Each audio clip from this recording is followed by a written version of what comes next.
Hello everyone. In the last class, we have discussed about how to measure an angle by using a protractor. Now today we'll be discussing a new topic. So today's topic is perpendicular lines. So what are perpendicular lines? We know what is a line. So this is a type of a line, you can say, perpendicular lines. So let us see what are perpendicular lines.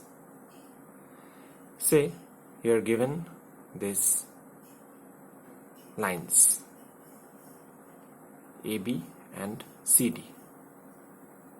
Now if you see carefully, AB lies on CD. Clear? Now this lies in such a position that it forms an angle with CD. Now what is this angle? If we measure it with the help of a protractor, we will find it to be 90 degrees on both the sides, on this side as well as on this side. So what can we find out from this? We can see that this line AB is lying on CD, making an angle 90 degree.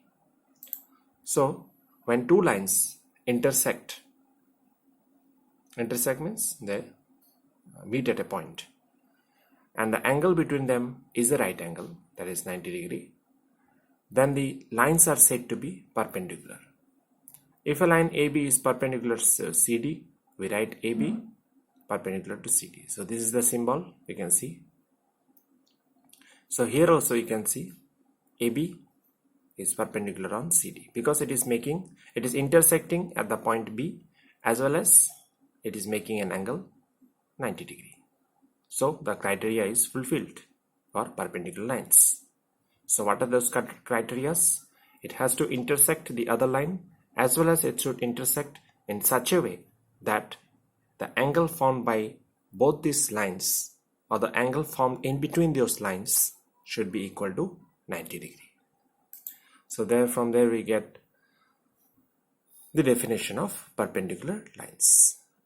Now some examples of perpendicular lines are the English alphabet T. It is just the opposite of the perpendicular symbol, you can say. So this alphabet T is an example of a perpendicular lines, you can say.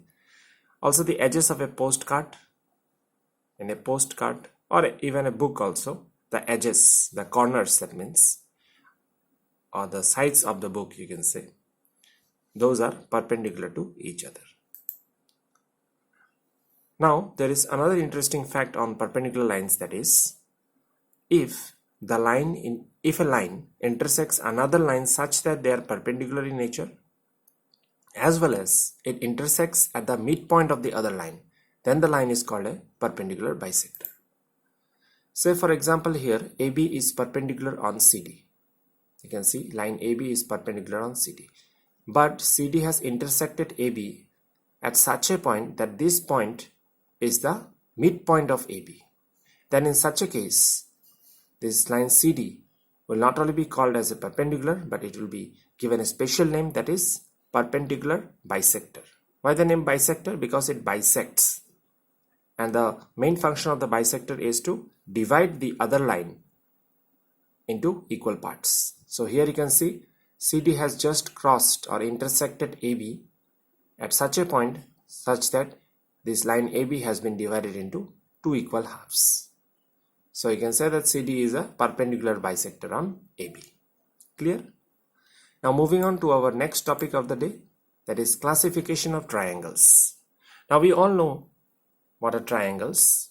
There are also different types of triangles, but how do we classify them, or how do we group them? So there are mainly two bases based on which this classification of triangles is done. So first criteria is on the basis of the sides. We all know triangles have three sides.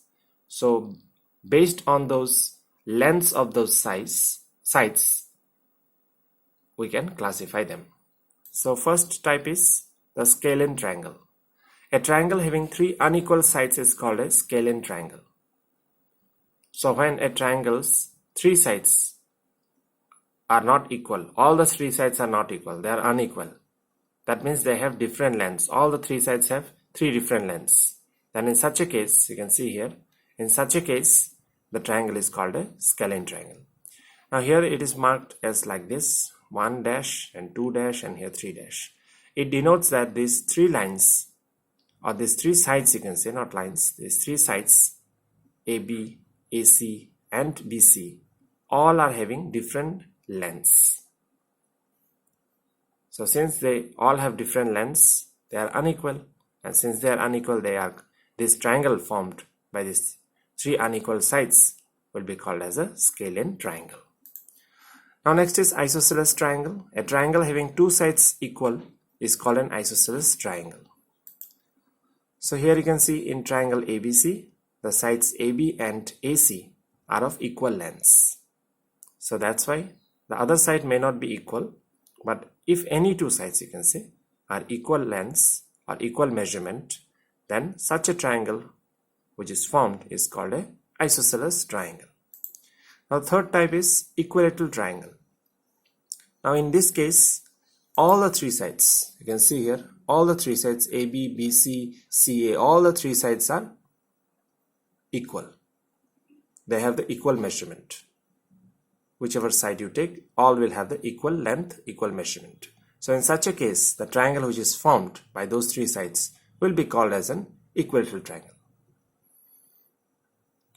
Now there is also another special property about equilateral triangle is that since all the three sides are equal, so all the three angles are also equal.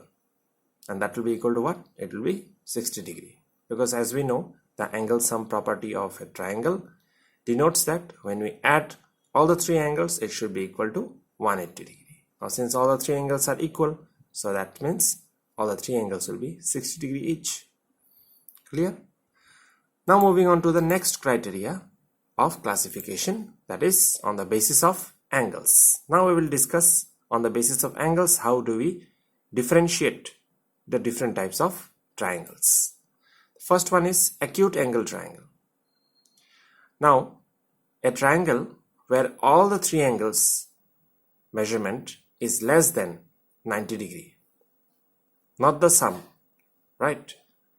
Don't get confused. I'm not talking about the sum. I'm talking about the measurement of the three angles.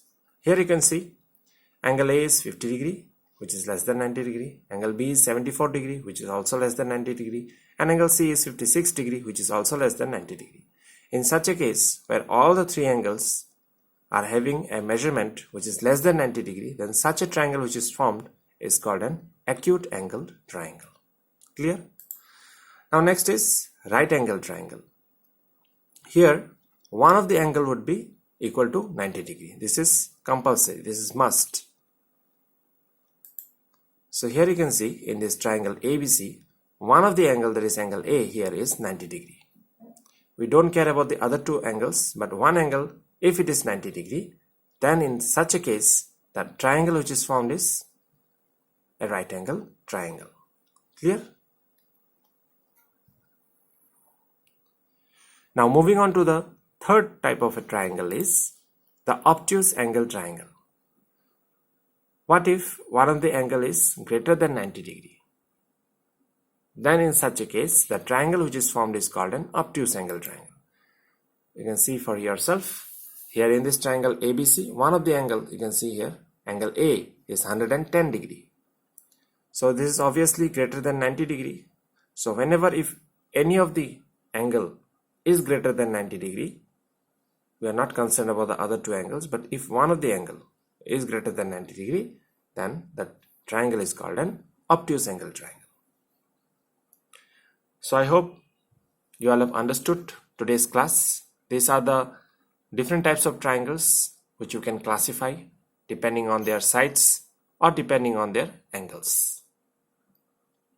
So you can now measure out for yourself with the help of the protractor that which triangle falls under which category.